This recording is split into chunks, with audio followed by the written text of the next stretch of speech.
universo mecánico y más allá.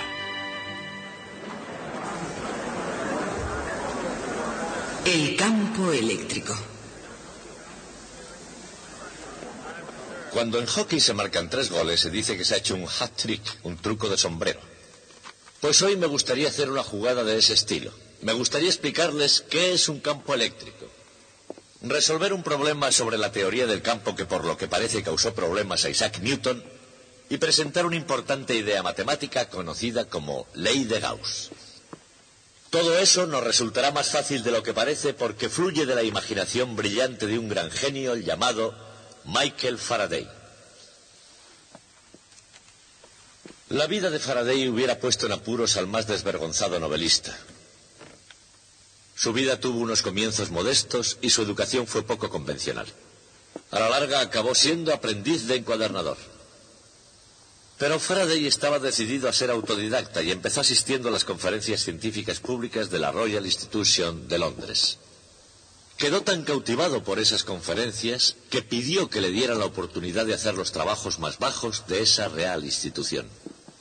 Y así fue su comienzo, para acabar con el tiempo, siendo profesor de la Royal Institution y el científico con más fama de toda Europa.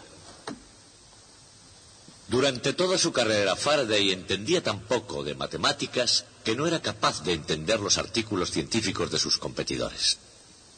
Y sin embargo tenía una intuición que le llevaba al núcleo de todo problema científico.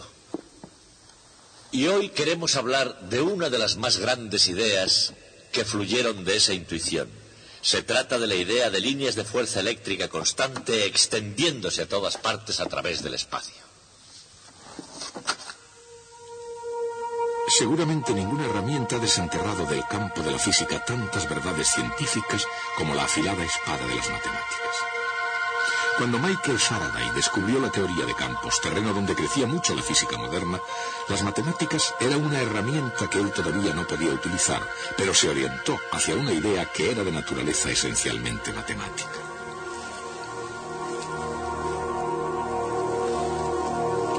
En 1789, Charles-Augustin Coulomb afirmaba lo que la comunidad científica había sospechado durante años. Coulomb demostró definitivamente que la fuerza eléctrica es inversamente proporcional al cuadrado de la distancia entre las cargas.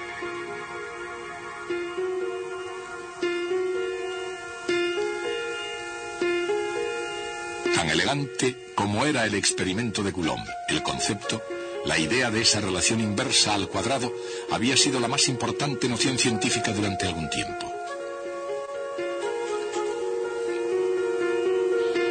De hecho, un siglo antes, la teoría de Isaac Newton estableció que la caída de una manzana y la órbita de la Luna son ambas consecuencias de las mismas leyes básicas, y una de esas leyes, la ley de la gravitación universal, establece que dos masas cualesquiera se atraen mutuamente con una fuerza inversamente proporcional al cuadrado de la distancia entre ellas.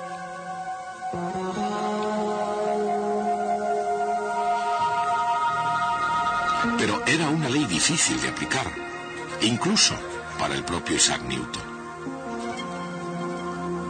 Para hacerlo tenía que demostrar que cuando un objeto es atraído por la Tierra, actúa como si toda la masa de la Tierra estuviese concentrada en el centro.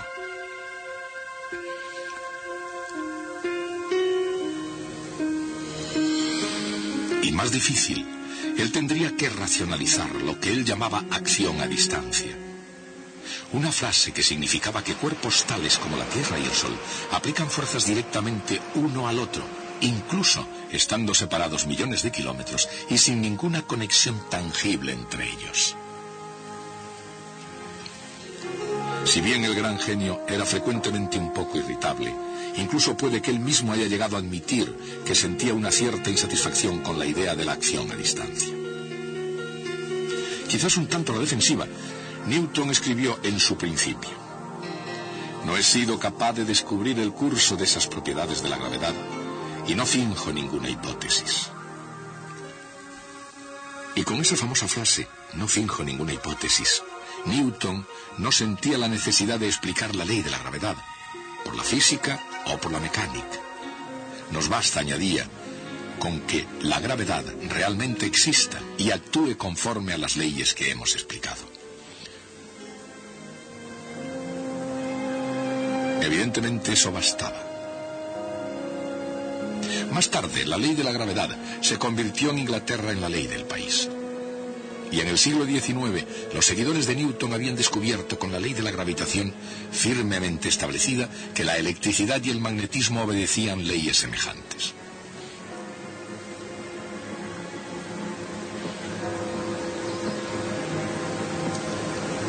En todas ellas, la fuerza decrece según el cuadrado de la distancia. La semejanza es asombrosa. Y la cuestión es, ¿por qué? Quizá porque la ley de la inversa del cuadrado esté relacionada con una sencilla propiedad geométrica del espacio tridimensional.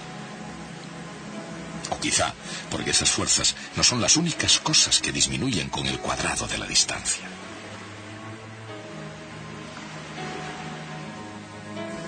La esencia de la ley de la inversa del cuadrado puede apreciarse en el concepto de flux, palabra latina que significa fluido. La luz fluye a partir del Sol por igual en todas las direcciones. Cuando se extiende alejándose del Sol, su intensidad disminuye.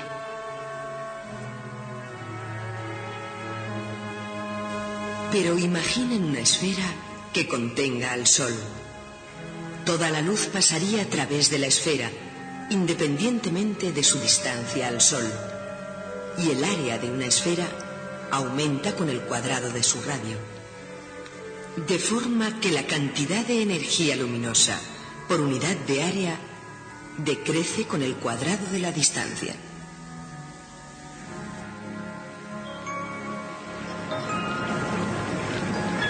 La ley de la inversa del cuadrado no era la única idea provocativa que estuvo expuesto Faraday cuando era joven.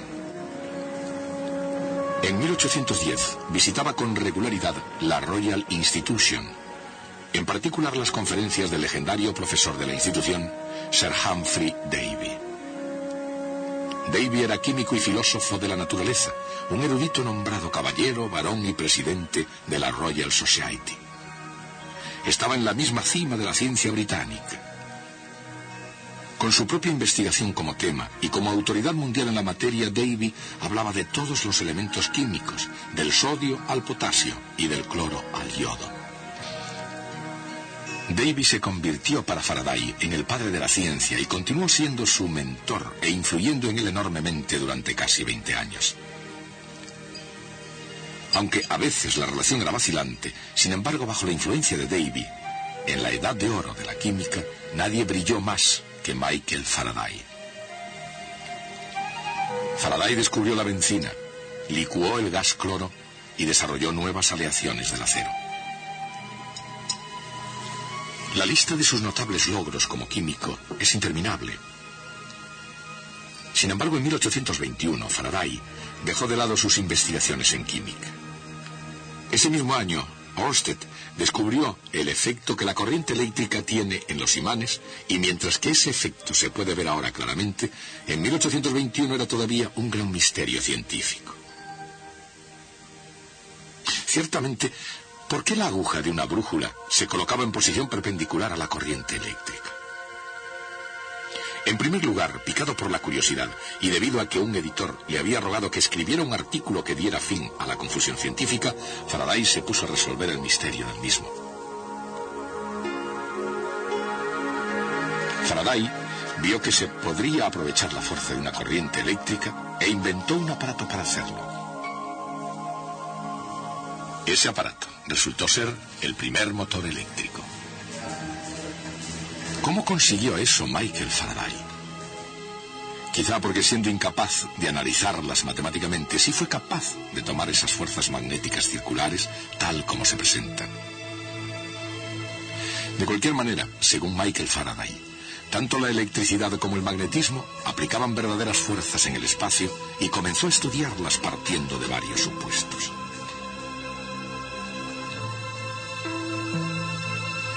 En cualquier lugar, en las proximidades de una carga eléctrica, una pequeña carga de prueba experimenta una fuerza. Como si se debiese solo a una carga, el diseño de las fuerzas detectadas en la carga de prueba es simple.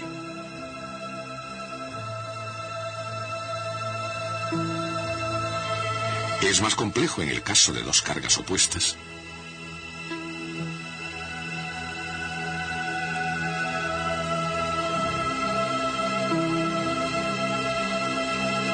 O para dos cargas del mismo signo.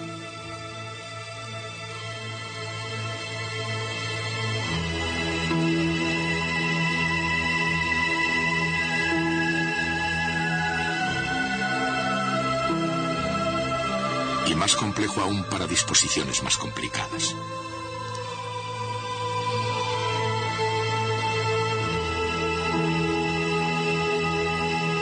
Pero en todo caso, y esto es lo importante, incluso si la carga de prueba no esté ahí para detectarlo, se puede suponer que el esquema de fuerzas existe en cualquier lugar del espacio. Esa es la esencia del concepto de campo. Y aunque Faraday solo lo imaginó, el campo también se puede expresar matemáticamente.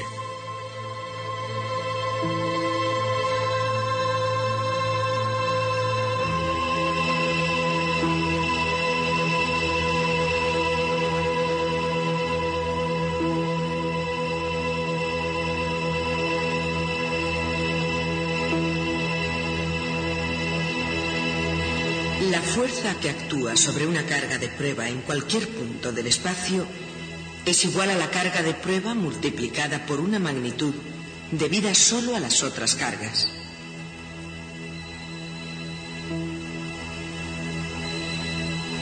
Esa magnitud es el campo eléctrico.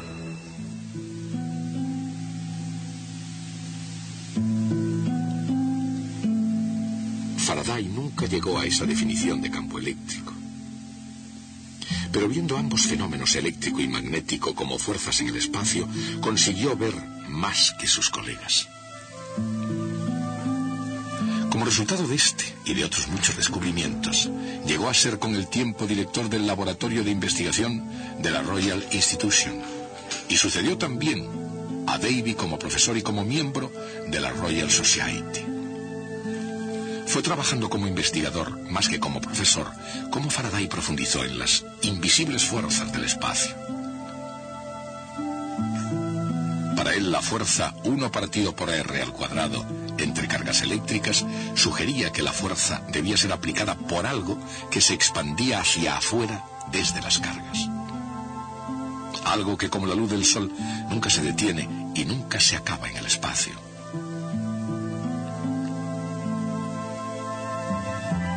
Tal como Faraday imaginaba, ese algo podrían ser líneas o tubos, cada uno de ellos capaz de aplicar una fuerza a cualquier carga durante su trayectoria. Estas líneas de fuerza comenzarían solo en cargas positivas y terminarían solo en cargas negativas.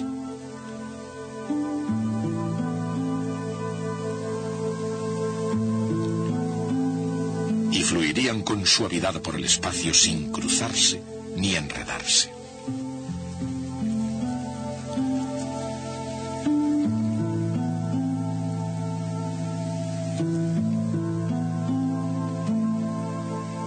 Independientemente de su configuración, las cargas tendrían un esquema característico de líneas.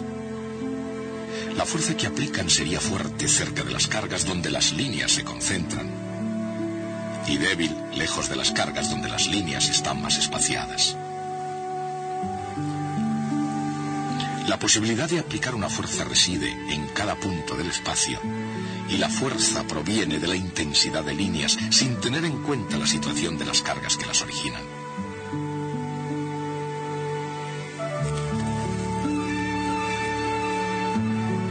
Incluso sin los gráficos de la era espacial, es así como Faraday imaginaba el campo eléctrico. Y continúa siendo todavía la forma más gráfica de visualizarlo. Pero satisfacer a la comunidad científica requeriría 1 o 2 pasos más. Y necesariamente esos pasos tenían que ser matemáticos. Carl Friedrich Gauss dio uno de los pasos más importantes. Gauss era físico, astrónomo y tal vez el mejor matemático de todos los tiempos. Las matemáticas de Gauss ofrecerían un elegante complemento a la idea de Faraday y llegarían a ser una ley. En términos de Faraday, el flujo se representa por todas las líneas de fuerza que atraviesen cualquier superficie. La ley de Gauss establece que para cualquier superficie cerrada, el flujo total es proporcional a la carga eléctrica neta encerrada en su interior.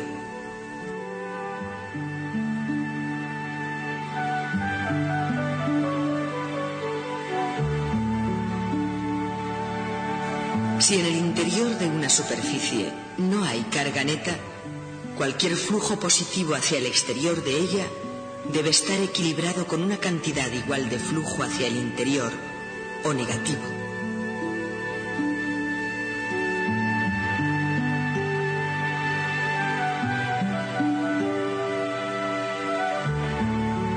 La ley de Gauss, que da una definición matemática a la noción intuitiva de Faraday sobre el campo eléctrico, en realidad es una expresión del significado geométrico de cualquier ley de la inversa del cuadrado de la distancia.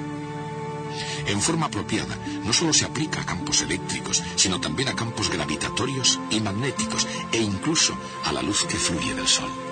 En cualquier caso, el trabajo teórico de Gauss, combinado con el sentido común de Faraday, manifiesta varios hechos bastante asombrosos sobre la naturaleza misma.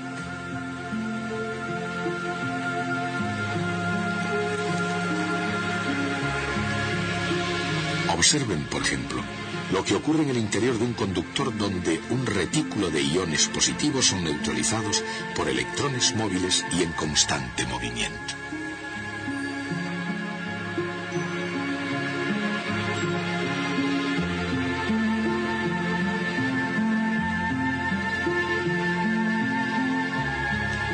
Un campo eléctrico que atraviesa un conductor hace que fluyan electrones hasta que se acumulen en la superficie, repeliendo el movimiento de nuevos electrones.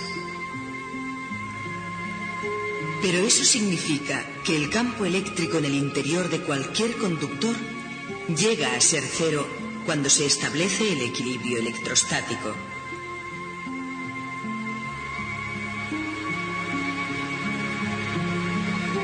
Por tanto, en una superficie cerrada en el interior de un conductor, no hay flujo a través de ella.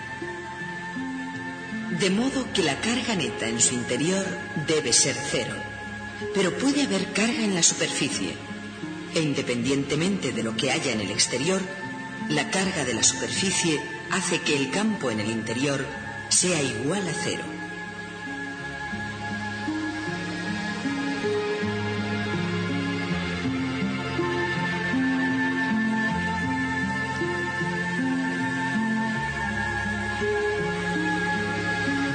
Y puesto que toda la acción se produce en la superficie, una caja metálica cualquiera, incluso una frágil jaula de rejilla, puede impedir que haya dentro campo eléctrico. Ese hecho se puede demostrar con este aparato, un electroscopio de panes de oro. Advierten cómo responde al campo de una carga eléctrica.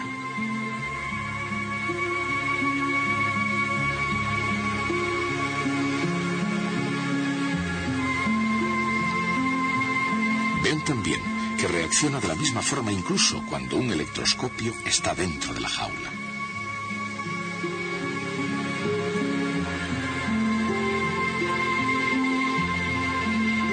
Sin embargo, cuando la caja está encerrada, el campo eléctrico no puede introducirse para perturbar la laminilla de oro.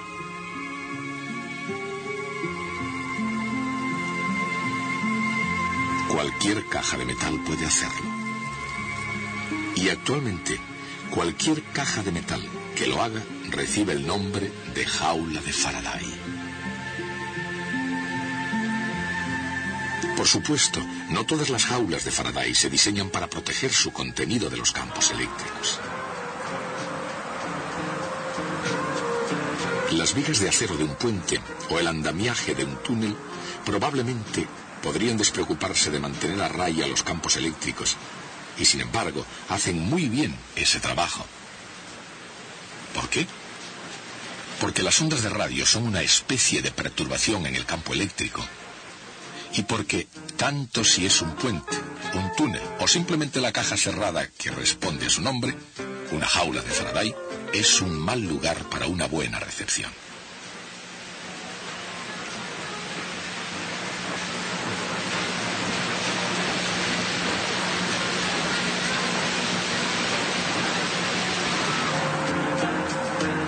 Nuevamente en el exterior la recepción es muy buena.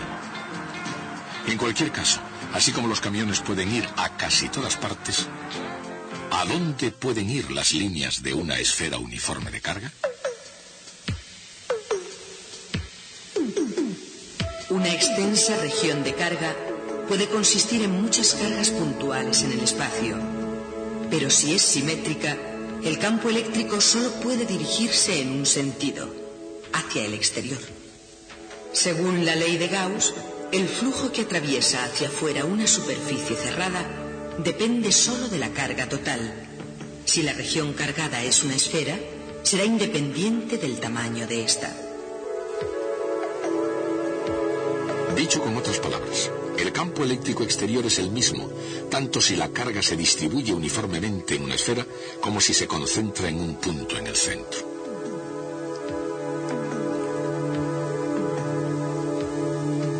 Y por ese mismo razonamiento, y al depender solo de la inversa del cuadrado, la fuerza gravitatoria de la Tierra es la misma que si toda su masa estuviera concentrada en el centro. Isaac Newton tuvo que hacer uso de sus mejores matemáticas para demostrar ese punto, que puede haber contribuido al retraso de 20 años en la publicación de sus Principia. Pero con la ayuda de la extraordinaria imagen mental de Faraday, se pudo percibir la razón oculta detrás de esa idea y entender completamente la idea sin ninguna matemática. Pero no porque no hubiera que aplicar la matemática. Después de todo, al final, la mejor expresión científica de esas ideas de Faraday, ciertamente el último triunfo de la teoría del campo electromagnético, sería la expresión matemática de James Clerk Maxwell. Faraday llegaría a admirar a Maxwell y esa admiración sería con justicia recíproca. En respuesta a una carta de Faraday, Maxwell escribía: «Es usted la primera persona para quien la idea de los campos actuando a distancia ha surgido como principio en el que de hecho hay que creer. Nada tan claro como sus descripciones. Usted parece ver las líneas de fuerza curvarse alrededor de los obstáculos y dirigirse perpendicularmente a los conductores, desviándose hacia determinadas direcciones en los cristales y llevando a todas partes con ellas la misma cantidad de poder de atracción, extendiéndose más esparcidas o más densas como las líneas se esparcen o se contraen. Y pensando tanto en la gravedad como en la electricidad, Maxwell concluía: sus líneas de fuerza pueden tejer un tejido que cruce el firmamento y dirija el curso de las estrellas».